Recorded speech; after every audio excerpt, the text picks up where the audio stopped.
వరిలో భాస్వరాన్ని కరిగించే జీవన ఎరువుతో విత్తన శుద్ధి చేసే విధానం.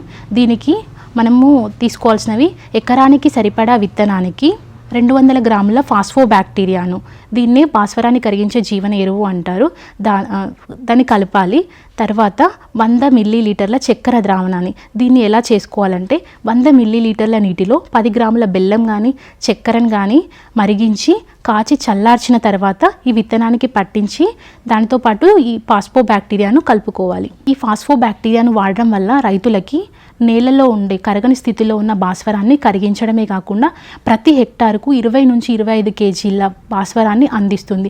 దీనివల్ల రైతులకి ప్రతి ఎకరానికి 10 నుంచి 15% రసాయనిక ఎరువులకి పెట్టుబడి తగ్గుతుంది. అదేవిధంగా దిగుబడిలో ఏ విధమైన నష్టం లేకుండా 10 నుంచి 10% దిగుబడి కూడా పెరుగుతుంది.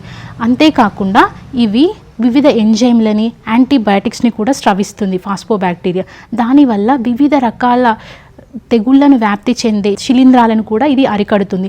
అందులో ముఖ్యంగా వరిలో చూసుకున్నట్లయితే అగ్గి తెగులు, కాండం కుళ్ళు తెగులు ఇలాంటివి కూడా తగ్గిపోతాయి. ఈ ఫాస్ఫోబ్యాక్టీరియాకి అయ్యే ఖర్చు కూడా చాలా తక్కువ. కేజీ వచ్చేసి 50 నుంచి 100 రూపాయలు మాత్రమే ఉంటుంది. ఇలా కనుక మనం ఒక 3 సంవత్సరాలు కనుక వేసుకున్నట్లయితే ఆ తర్వాత దానికదే భూమిలో సూక్ష్మజీవుల సంఖ్య అనేది పెరుగుతుంది. రైతులు విత్తనాన్ని ప్రైవేట్ షాపుల నుంచి కానీ సహకార సంస్థల నుంచి కానీ ఎక్కడి నుంచి తీసుకున్నా మొదటగా విత్తన శుద్ధి అనేది తప్పనిసరిగా చేయాల్సి ఉంటుంది.